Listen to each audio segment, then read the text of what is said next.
Well, all right. It's a little bit after 9 o'clock on my clock. We'll go ahead and get started just with some introductory remarks. My name is Liz Jennings, and I'm Director of Community Engagement for Community Action of Skagit County. And we want to welcome everyone here today for our monthly Brunch and Learn with Community Action. And you are welcome to do whatever your brunch is. I've got a banana and some coffee here. I might leave the banana until after the meeting and I'm off camera. But make yourselves comfortable. We started doing lunch and learns with Community Action many years ago. And since 2020, we have revamped them into Brunch and Learn with Community Action. And this is a time to take a look at a big community need, the partnerships that go into meeting that need. And then we really do focus in on community action's role in solving that community problem. So it's a way for our own staff and our partners and volunteers and board members, community members, to learn a little bit more about why we do what we do at Community Action and how to make good referrals. We also really like these Brunch and Learn sessions because you get to put faces to names and programs. And so hopefully Community Action isn't so big and mysterious after a Brunch and Learn. We're really happy this month to be focusing in on two important programs at Community Action, our education programs for adults and our employment programs. And I'm going to share my screen and show you our Community Action website. For our own staff and partners, we like to remind you that we try to, whenever we get a question we don't know the answer to, we say, I don't know, but I'll find out. And the first place that we all go is to our Community Action website. And right over here, the I'm looking for tab, you'll see that Community Action does a lot of stuff to help stabilize families in economic crisis. We have food resources, resources for urgent needs, outreach services for neighbors who are living outdoors, help paying bills, energy and utility assistance, housing resources, our women, infant, and children WIC nutrition program, resources for seniors and folks with disabilities, as well as veterans. Today, we'll be talking about adult education. We also provide tax help and information for families who would like some tax credits. We also help connect people to job skills and ways to improve their employment prospects. And of course, our East County services, and now we're very happy to say we also are providing services through a resource center in Anacortes. So we've got our resource centers in Mount Vernon, in Concrete, and in Anacortes.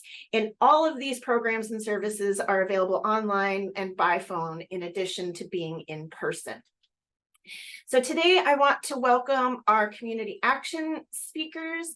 We're going to have Jennifer Lopez with our adult education program, but today is the first day of kindergarten for her little one, so she won't be joining us today. We've got Claudia Morell to speak to our English language acquisition classes and GED adult education classes. We have Marissa Davison, our Education and Employment Manager, to give an overview of employment programs. And we're happy to have James Luray, our Employment Programs Coordinator. So we are going to get started. I'm going to go to Marissa first. And one of the things that we like to do with these Brunch and Learns is to talk about why are we doing what we're doing. So can you tell us a little bit about what our community needs are in Skagit County around adult education and employment services?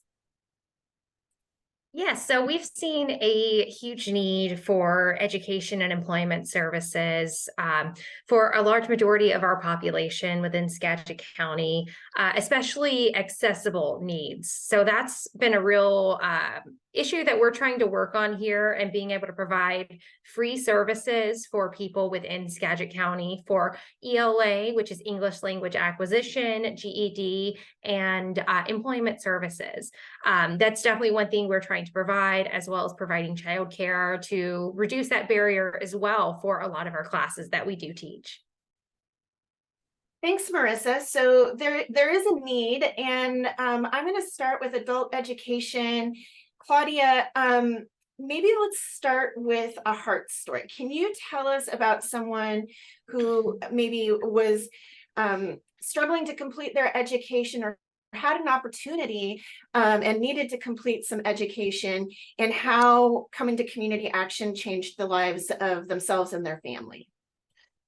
Well, my favorite story for this year is that there was a student waiting for a job on it was non-destructive testing of pipes, which pays really well, but it was contingent upon his getting his GED. And he has two small children to support. And he came in and we made a plan, and within 3 months he got his GED. Um, and so now he has that job and his family will be taken care of. Um, and then the two other ones that have passed their GED so far, they were students from Cedar Willie who had a lot of family trauma to overcome. They were siblings, and they both passed. And so they were also clients at WorkSource, and it, they were able to check that box that said, "I got my GED" on their job applications. And why is this so important? If someone doesn't, how are their outcomes different? If somebody doesn't have a GED or a high school diploma, what's the difference in their earnings or their employment prospects over time? Well, it's several $1,000s a year, actually. The difference somewhere, I actually have that. Take me a while to find it. Didn't know. But it makes a difference in how much they can advance once they get the job too. Because they may get a good job initially, but they can't advance in it until they can't become like a manager or something until they get that accomplished. It's several $1,000s a year. And I understand, I heard you telling a story the other day. The GED is required for people to enlist in the military. Some unions require Mhm. at least a GED. So these are really, probably jobs that pay better than my job. Much better than mine. And they this being able to complete that is really important. So what is Community Action's GED program? I know that Community Action partners with Goodwill and Skagit Valley College and others, and we're accredited with the State Community and Technical College Association. So what niche does Community Action's GED and ELA programs fill?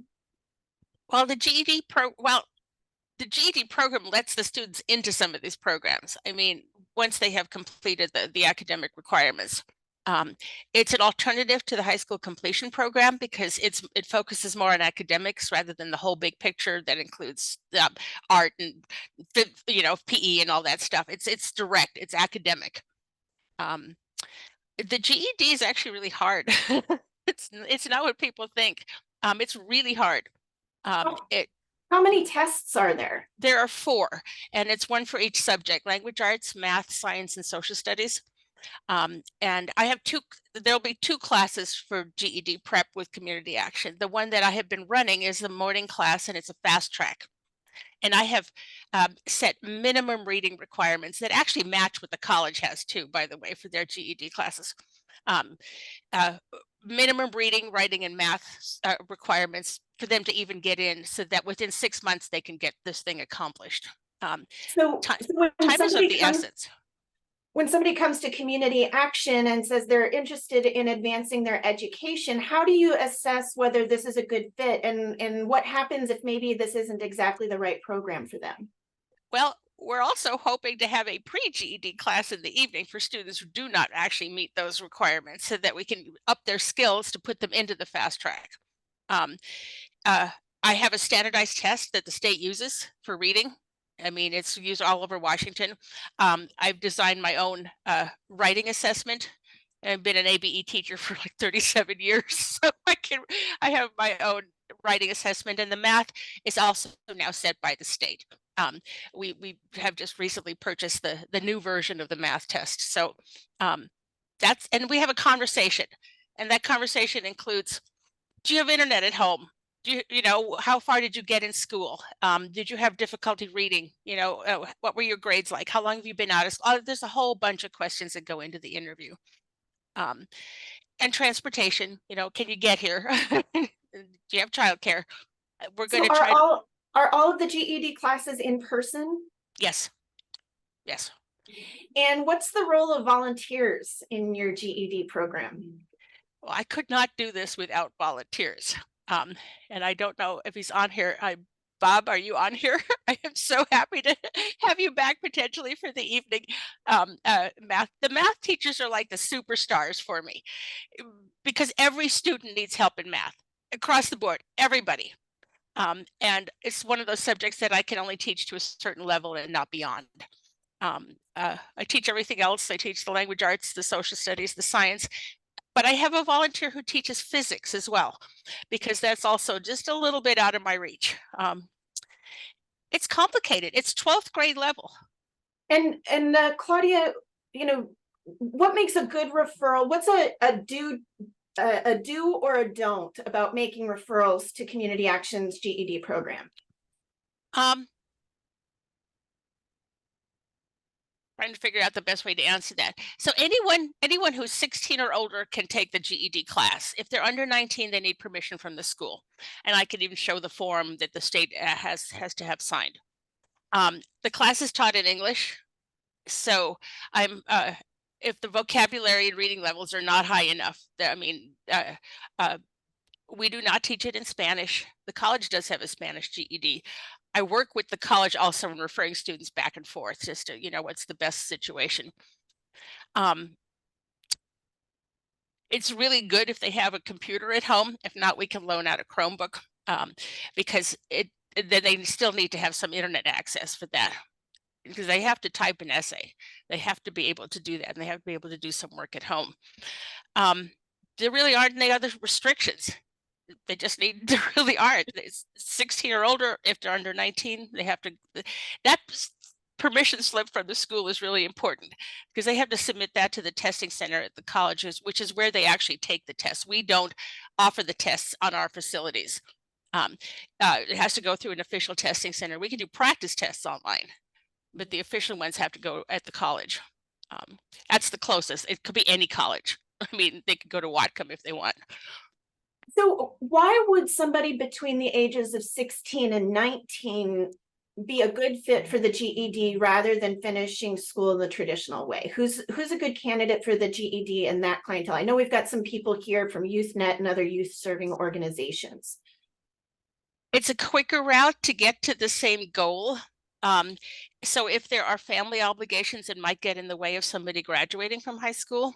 If there are requirements for the graduation, like I talked to a young man who had to quit because the school wants them to do some some kind of a project outside of class hours, and he had to work to support his family already.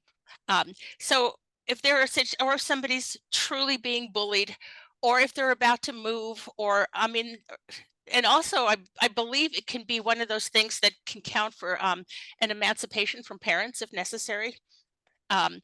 They can show that they're able to sustain themselves if they have that GED. I mean, there are many reasons somebody in that, but that requires a careful conversation, because there are other programs at the college like Open Doors and Running Start that that do take care of the overflow. But it's an option. There were 2 students that were 16 that I helped get their GED before the pandemic, of course. Before one was about to have a baby and knew her life was going to change like immediately, and the other one just was a gifted kid. He wanted nothing to do with the school system anymore. He wanted to be on his own, and he did it. Well, let's shift gears. If Jennifer was here, I'd be asking Jennifer about English language acquisition classes. Again, there are partners of ours who do English language acquisition in different formats, in different ways. Can you tell us a little bit about the Community Action ELA class? So we used to call it ESL, English as a Second Language. Yeah, but that doesn't work anymore because for some students it's a third language or fourth. Right. So we've got multilingual students from all over the world who have taken classes through Community Action. What makes Community Action the right fit for some students? We provide supervision of the parents for the children of the parents who are in class. So, I mean, that's a big deal. The college does not offer that. In fact, they've had to have a few conferences about people who brought their kids to class anyway. And we actually provide a facility and a a staff member who supervises the children. Um, we're very flexible. We also accommodate um, this, the cultural holidays. We take that into consideration for our, our class schedule. Um, we have really marvelous ELA teachers. They are to an extent bilingual, all three of them, and that's huge. That is huge. And what are the different reasons that students are looking to improve their language? Maybe share a heart story or an example of what are their goals. You know, a student doesn't come just wanting to improve their English language. They have a goal. They want to accomplish something. They want to make a change for their family. What kinds of goals do our programs help with? Well, I mean, they do want jobs. In fact, Jennifer was saying that she ran into one of the evening students who was running the drive-up window at one of the fast food places. She just read it and was like, "Hey, there you are," and she was doing a good job because of what she had learned in classes. Another one was able to get a job in daycare. Um, Spoke enough English where she could then communicate with the parents who did not speak Spanish. Um, and I mean, that's what they want to do. One of them came in proudly and said that she was able to talk to her son's teacher in school. That was also a Getting big deal. getting a better job, helping their kids with school, being able to go to medical appointments themselves and not have to pull their kids out of class to do interpretation for them. Hmm. And then what is the format? Are these in person? What time of day? We have two in-person classes, and one's in the morning and one's in the evening, and they're 3 days a week. Um, and we also have an online class, and we're getting set up with our new facilities here so that we can actually do some training on the Chromebooks that we lend out for that, so that we can increase digital literacy too. And they're the online class is 2 evenings a week with homework in between. Um, and it takes a lot of training to get that going, but we have really good a really good instructor for that as well. You mean Um, training on how to use the technology? mhm, yeah, And some of that technology can be provided? yes, we have lots of Chromebooks here that we can lend out. So Um, Chromebooks, childcare, these are all ways to reduce barriers and increase access, as Marissa was talking about. Um, I know that there's a whole host of other wraparound services. So when somebody comes to community action, it's not only helping them with their education or employment goal, but looking at what are some of those other barriers to success, or what are some family strengths to build on. Can you describe some of those wraparound services that your programs connect students to? Actually, that would be Jennifer's forte, but she sits down and discusses that with the students. She asks, like a few key questions and says, "Did you know we have this? Do you know we have this?" Um, Recently, it was the tax credit that she was helping students fill out the paperwork, and ask us if are they do they know about WIC and and energy is right next door. So those are the things that I know she does. I'm sure there's more than that, but she's the one who actually can really connect with these students and ask the right questions. So she's a family specialist, and so there's an assessment that's done, and the students themselves set a goal. So community action, Jennifer and Claudia aren't telling those students what they have to do, but saying based on your goals, and if you want to keep more of your precious income in the household, how can we help you stretch that income Yeah. with energy assistance, with WIC, signing up for basic food. So getting them connected to all of those programs where they might be able to save a little money, or like with the tax credit, actually get some cash back into the household that can help with other basic needs. Mm-hmm. Mm-hmm. We have the question from Jessica at YouthNet. Are there any limitations on who can participate in ELA, or you mentioned it with GED, but with English language acquisition, who is a good candidate for these classes and who might not be the exact right fit? So they need to be 18 or older for this because it is outside the bounds of the high school, uh, the O level classes essentially. So 18 or older for them to qualify. Um, they have to be literate in their own language. We are unable to work with students who are entirely pre-literate. They need to be able to read and write in their own language. Of course, that might our instructors are bilingual in Spanish, but the whole idea of matching something on the page with a sound is, you know, and words is important. Um, we don't really have any other limitations either on that. I mean, they need to be able to come to class, and we don't ask we don't ask anything else. You got to be 18. Can you read and write? We actually make sure that they can read and write before we put them in the classes. Well, we know that for a lot of folks in our community, signing up for services, signing up for a class, there may be a perceived barrier or a fear that they might get asked some questions about their residency or citizenship classes or citizenship status. So do we ask any questions about those types of things? No, it's not as a requirement for being in the class. Sometimes the students ask us, how do you have citizenship classes, or you know, so they ask us rather than we ask them. And we have in the past provided citizenship classes with a volunteer, right? Yeah, and it would be nice to start that up again. I think that volunteer has probably moved on.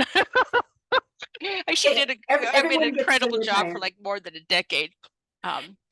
Well, another question that we have is, are there, Alex asks, can you address if these programs assist the formerly incarcerated? I actually, well, I don't know what happened to her, but I did sure for GED. It's actually a good thing because they can work on their studies as they proceed through the system. We don't have any real restrictions on that, as long as, I mean, we had a little we asked them if they're going to be okay doing this. And you know, we trust our intuition, and you know, most people just want a second chance. They just want a chance to do better. So I actually right now still have a student on the books who is going through the system. Well, thank you, Claudia. And we're going to come back. We're going to have 15 minutes for questions and answers with the participants here today. But let's shift a little bit to employment. And Claudia, this is your chance. If we didn't hit everything on your list, we can come back to it at the end, okay? So I'm going to move now to Marissa and James with Community Action's employment programs. And I'm going to let you guys, you all decide who goes first. So tell us a little bit about what Community Action's employment programs are and what niche they fill in the community. Yeah, so our employment programs really are designed to be kind of tailored and individualized to the participants and clients that we work with, really helping them address some of those barriers that they're experiencing. So it's important to kind of note that we're not like Express Personnel or Labor Max or one of these sort of quick employment services that's kind of like a turn and burn service. We really offer that individualized support. We do also provide like a rapid job search, right? We know that people need a survival job sometimes, so we are going to get them that quick job to help them get stable. But what I like to emphasize is that we're all about trying to get people like that second job, that next job, right? Instead of just getting an employment and then, you know, being kind of left on their own. We can give that tailored service and that individualized support to help them connect to different wraparound services while also doing all the job search assistant pieces. Well, James, maybe, you know, give us an illustration of someone who came to Community Action, set a goal, and that assistance, that wraparound service helped them achieve that goal. And, you know, like maybe start with how do people get, what's the front door? How do people get into these programs? And then what was a result for that person? Yeah, so there's lots of front doors, so to speak. One of the best places to refer people is through our webpage, our employment programs webpage. We've got a form on that page where you can enter in your information and the potential clients information that we'd be working with, so that way we can follow up with you and enter in a few little details, and then we can contact them. We also have a generic jobs email that comes to all of our employment teams, so that way anything that comes through the online form or that email will get sent to all of our employment teams, so we can make sure to follow up with them promptly. But really, any way that you can contact us, we will take referrals. Those are just two of the easiest kind of streamlined ways that gets to everyone. For So- like a heart story, or Yeah. sorry, Liz, go ahead. No, go ahead. Go ahead. Okay. A recent heart story that kind of illustrates some of this is we received a referral from our outreach team for a client that is homeless. He has substance use disorder that he's battling right now. He's got a number of legal barriers, and he's really trying super hard to fix all these things. He actually, about a year ago, gave up his son's custody to his grandparents because he realized, where his life was at, and he needed to get clean and sober and address all these barriers that he had. So he gave up custody of his son, and through the outreach team was referred to me because he found a place where he could begin to live at our Anacortes Family Center, but he needed employment to get into there. So we really focused on the rapid job search, and he had already identified a place nearby, and I helped him update his cover letter, resume, and apply for a forklift position at Trident Seafoods.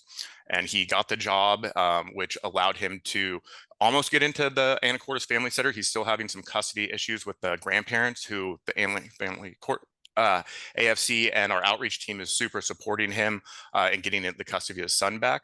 But as soon as he has his son back, he'll be into the Anacortes Family Center. In the meantime, though, they put him up in a hotel until they can get that part resolved. And then I'm working with him still continuously on updating that resume and the cover letter and looking for what that next job is. Whether that's inside Trident Seafoods or whether he's got other aspirations. So helping with employment, like discovery and assessments to see like where his goals and passions lie, and really try to help him focus in on that. All of these handling all these other barriers. So he's been super motivated and super grateful for all the support he's received through community action and connecting to different agencies and community partners outside. So it's been a really inspiring client to work with.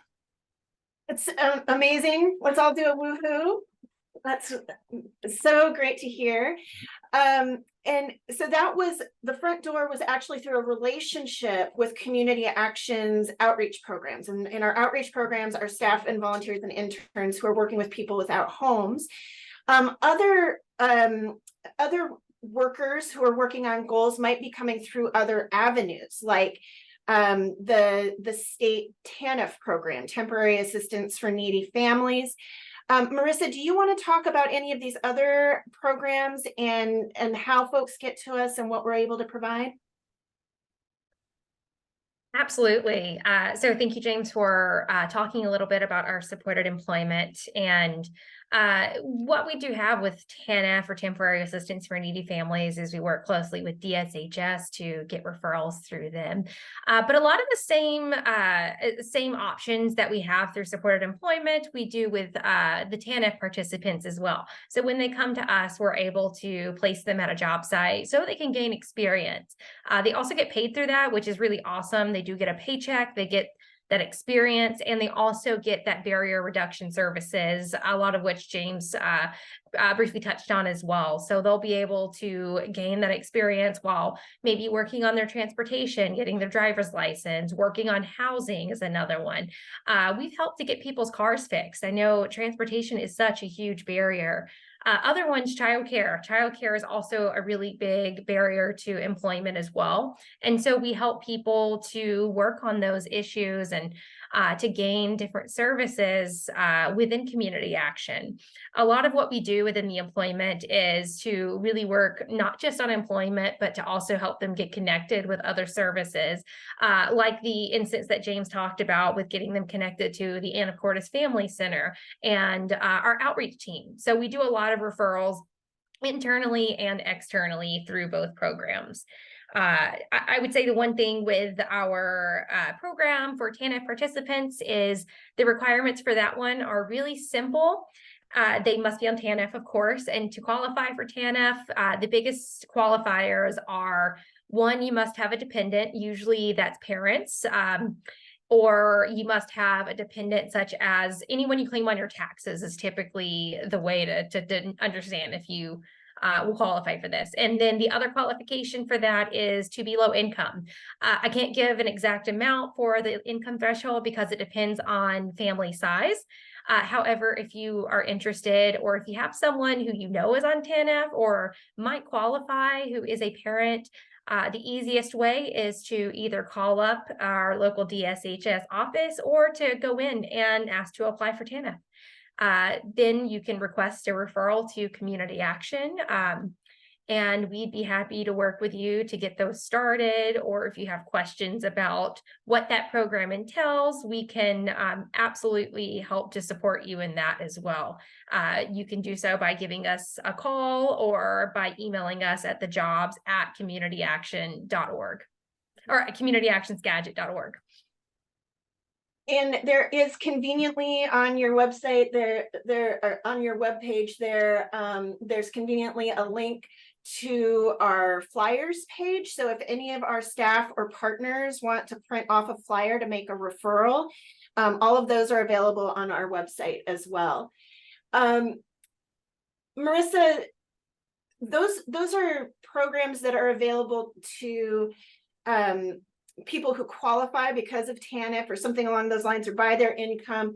But these workshop series that you do that are on our website calendar, many of those are open to anyone, right? Can you tell us about your workshop series?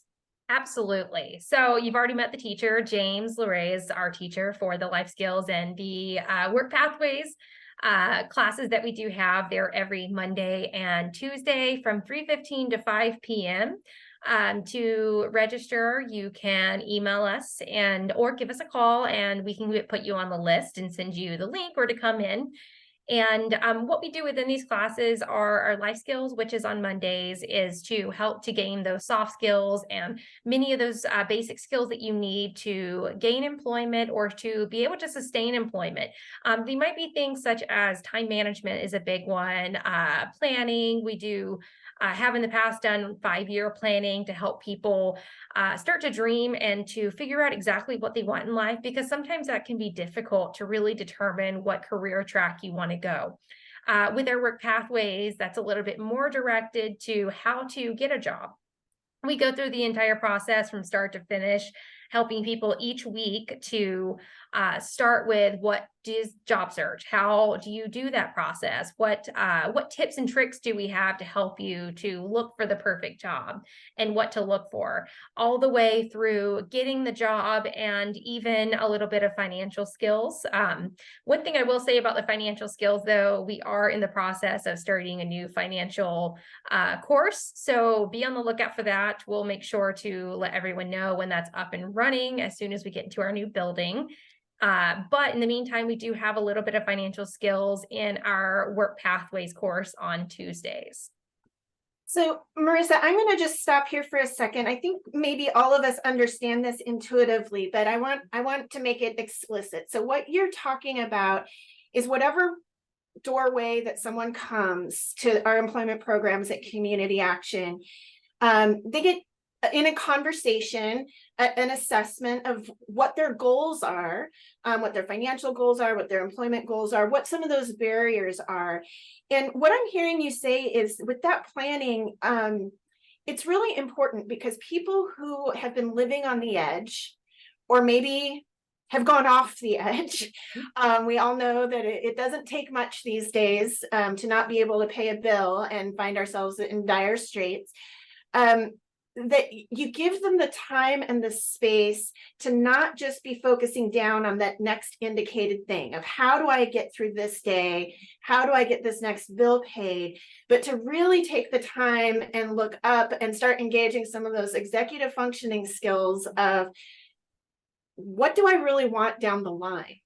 How do I break that down into steps to be able to get there? And you and your team are there to help coach them on not, again, telling them what steps to do, but here's information, tools, and resources so you can choose to take the step that's best for you. And I think that's really important for our own staff and our partners to remember is the folks that we're working with are smart, they're creative, they're surviving, And sometimes it's really hard to do that planning ahead when we're in stress and trauma is physically and emotionally keeping us just focused on the next step ahead of us. And so what you're doing is creating that environment where someone can look up and look ahead and be thinking 4 or 5 steps down the line. So is there a story you'd like to share with us of someone that you've seen come through our programs who maybe was in that tyranny of the moment of just focusing on survival and then being able to think ahead, make a plan, and got 1 or 2 steps down that plan while working with community action? Absolutely. We've had a lot of success with our participants who have come through and gained support. And we've seen that they've been really thankful for what we've been able to help them do in that planning and preparation for the future. Because it is really, really difficult to come out of that tunnel vision of this is what's going on now. And it's really nice to have someone to talk to and help you talk through those steps.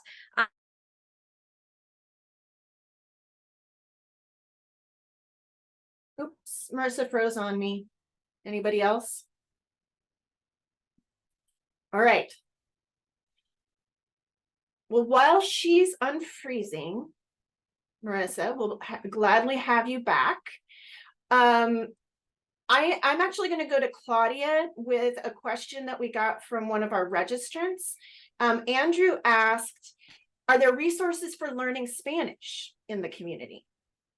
In the community, I do not know, but we do not have any. A long time ago, when we did try to teach pre-literate students, they would come with one of the native languages, and then we would teach them Spanish first and then English because they were able to speak some Spanish, but we simply do not have that anymore.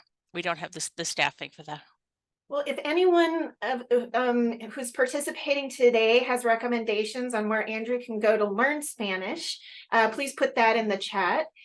And welcome back, Marissa. Would you like to finish your thought or wrap up any other key points that you want folks to know about Community Action's employment programs?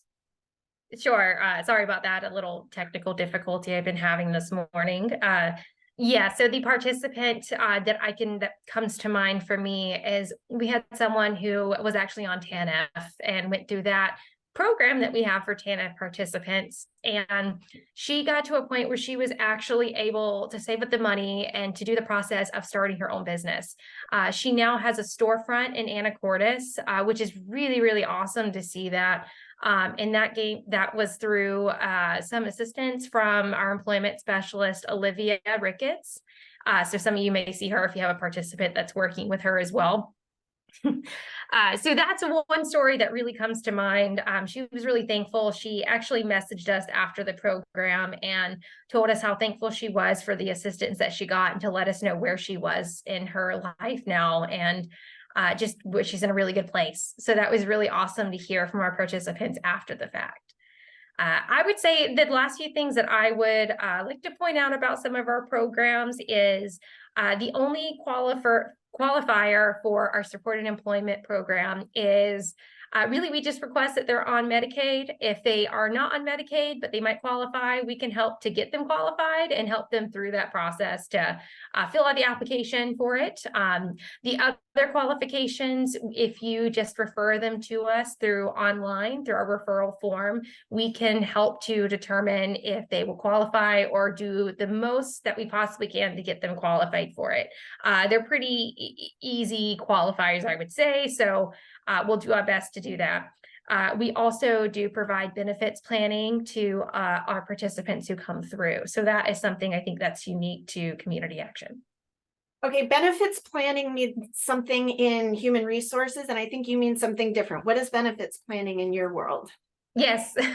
So benefits planning, some things that we've been able to do is a lot of people that we have worked with in the past have been on SSI and SSDI. And through that process, we have worked with the Ticket to Work program to help them with benefits planning and determine how much they're able to make in order to to keep employment and to keep their SSI or SSDI. So that's one thing that we do. And then the other thing that we do with all of our participants is if they get any sort of state assistance, that can be something, maybe they're on the BFET program, or they're on food assistance, or they get child support. These are things that we take into account, and we can actually help them to figure out how much they make each month and to create a plan for their finances. And then we work with them to determine the best route for them in that direction. Well, thank you so much. And I'm going to go back to Alex's question. Can you say anything about if your employment programs have any limitations in working with folks who might have been justice involved or are currently justice involved?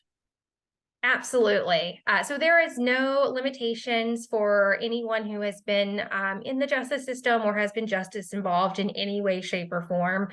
We encourage all participants to come to us for employment assistance, and we have a lot of training, or we have gone through a lot of processes in order to find the best route for these people, for people who are coming to us who might have been justice involved. One instance, we do actually encourage people who have struggled with substance use disorder to work with us to find employment. That's one thing that I think we pride ourselves on in our employment programs, and we try to do as successfully and as our participant directed as possible to find them the best job that they can get and on with the future. So we encourage anyone who might have SUD who is interested in employment to come to us, and we'd be happy to work with them and also partner with our outreach team to put the best foot forward. Great, thank you so much. Let's open it up now to any questions from those of you participating, community action staff or partners or volunteers.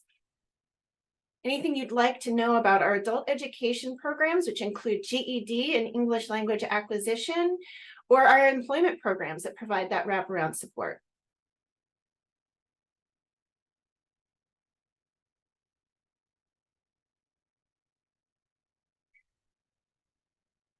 Well, while everyone's thinking, if you've got a question, since we've got a little time, one of my favorite questions is to ask our staff how you got involved in this work or why it's important to you. I'm not sure we've got enough time for everyone, but let's go to James this time. James, why are you involved in helping people set goals and get ahead in their employment? Why is this meaningful work for you? It's meaningful to me because it's sort of the same experience I had as a kind of youth and young adult. I ended up having job instability, some legal barriers. I even had a short period of homelessness myself. So I sort of intimately know the different barriers that some of these folks are facing and the challenges that it takes to overcome those barriers. So I was able to access like BFET, worker retraining, all these different workforce development programs to access education and then get, my career started essentially. And then I've been working in workforce development for over a decade now, helping people overcome those similar challenges and helping them kind of make sense and take those blinders off so they can see a few steps ahead, as you mentioned. So it's really just been deeply rooted in kind of my mission driven work. Well, thanks for sharing that, James. I think it always helps our own staff and our partners to know that there are real people with real experiences behind this work. Claudia, I've heard you share your story. Can you briefly tell us a little bit about why this is important to you? I have always believed in helping the underdog. Like those students that have come to me who have been disenfranchised. I mean, they're just in many ways I could have easily been among the disenfranchised. I am the first generation. My parents didn't speak any English. I was in a way I was lucky that my college was paid for by reparations paid to my grandparents for land that they lost at the Yalta Conference in Yugoslavia. So my first my first few years of college were paid for, but I would not have had any way to do that. I had no one to guide me through the whole system. My parents didn't know anything. I mean, they never really had an education, and so I didn't. I always felt like because I found my way through, I kind of wanted to help others find their way through, to navigate from the beginning to the end. Um, it was Well, just because when you teach adult basic ed, the students succeed because of you. If you teach regular college classes, they can succeed in spite of you. And that was what one of my professors, who recently actually just died, had said to me, and that made all the difference. Well, we are very glad that you are doing this work, and I am going to share my screen again and remind participants. If you are looking for some information about these programs, you can always say, I don't know, but I'll find out. Again, it's under this I'm looking for tab, and adult education is right down here, and there's job skills. And then, of course, there is never a wrong referral to Community Action's main phone line, which is right at the bottom of our website. So if you call one of our friendly resource specialists, we'll find out what you're interested in or what your client or program participants' interests are and try to get them to the right place. Marissa, we have folks that have multiple languages, Spanish, indigenous languages. What are some of the other languages that our participants have come with, and what are adult education and employment's ability to work with people who maybe don't have English as their first language? I might pass some of this to Claudia because I know she has a good idea of students that we've had in the past in our ELA classes, and it's not all participants whose primary language is Spanish. I know in employment we do see a lot of Spanish speakers, and we do work closely with our adult education to be able to get them in the ELA classes, or working closely with the college as well to see if we can get them in their classes. We've also worked closely to get them into GED classes as well. Claudia, I know that we've talked previously about some of the different students that we've had in the ELA classes, and would you mind speaking to that and saying some of the other languages we've had?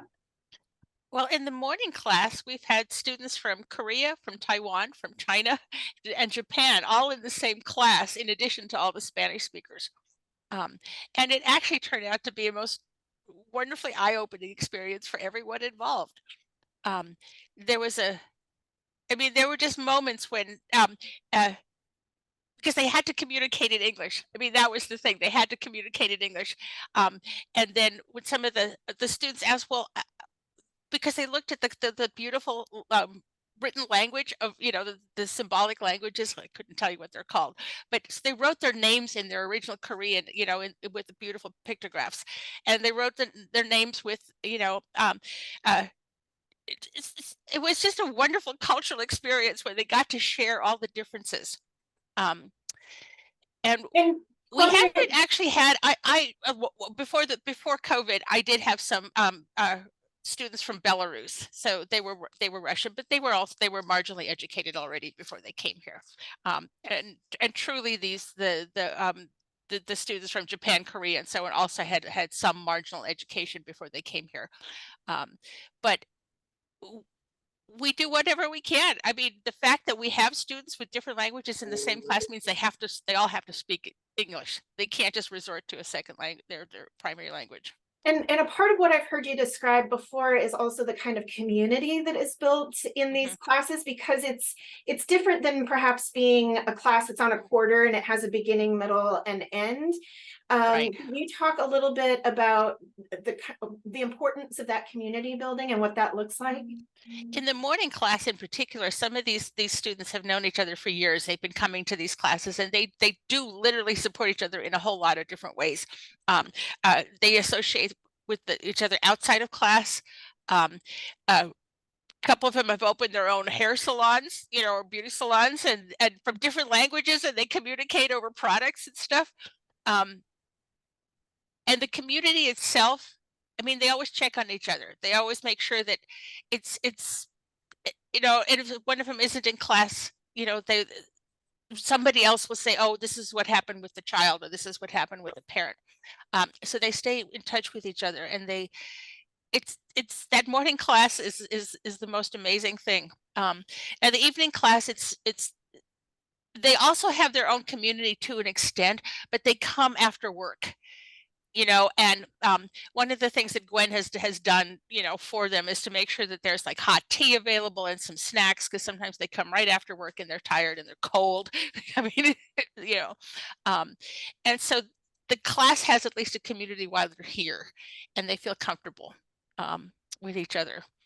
Well, I'm gonna put somebody on the spot, Division Director Sandy Finney. I'm wondering if you want to give us any big picture looking down the road. We've very intentionally been building our adult education, employment, and financial capability programs to help equip people who are able to get a better education and get a job to move beyond just stability, which is an overall goal of Community Action's other programs. Can you tell us a little bit about where we're going? Sure. There's a couple of things. One, we've been offering some employment services, especially for folks on TANF for quite a while, and we've been offering adult education services as well for quite a while. A couple of the changes that are up and coming where we're really developing are, as Marissa and James explained, in the development of our supportive employment programs, which are more flexible and open to more than people on TANF. And so that in the past 9 months has really begun to ramp up, and that's really great to see.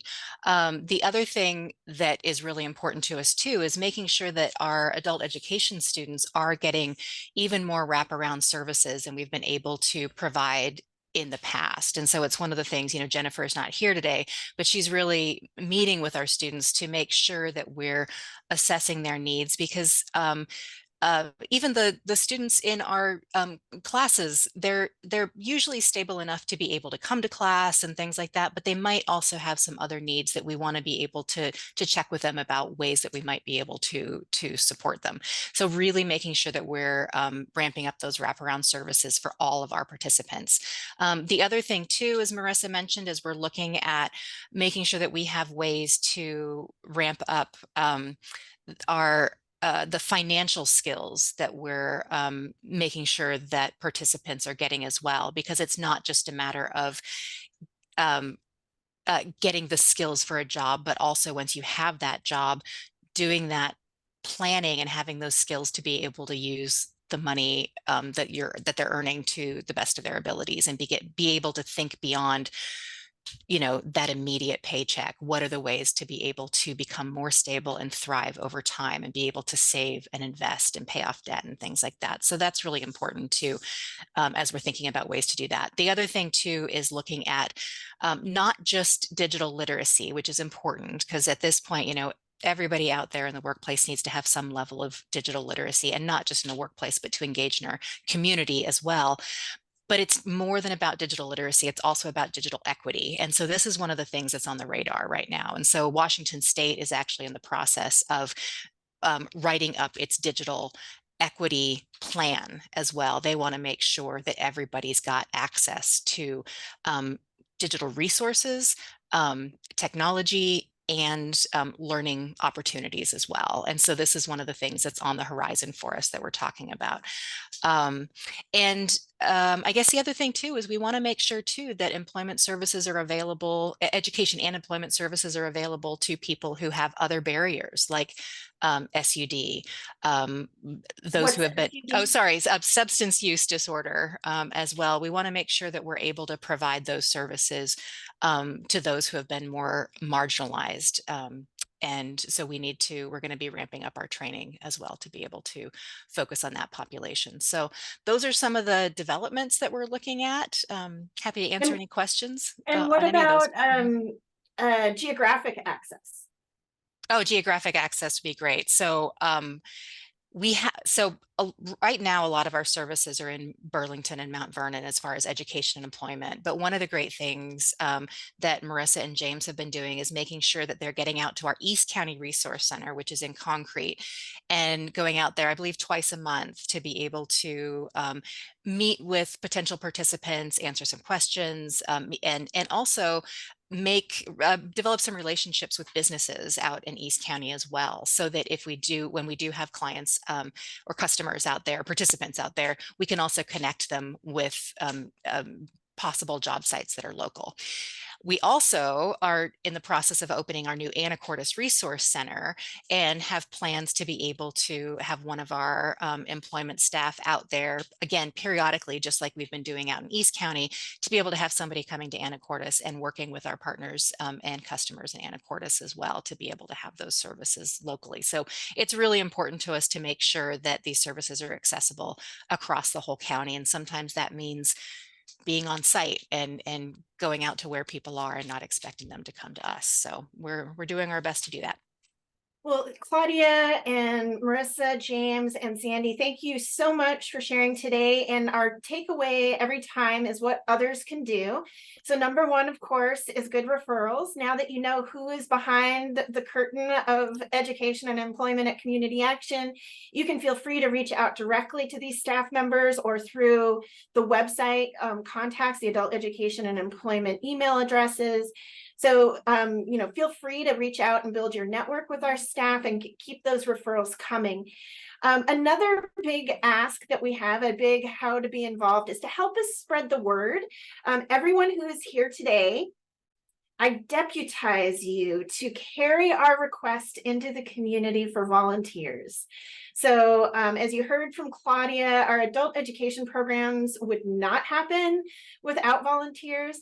And also remember that we hire at Community Action. So check out our employment page.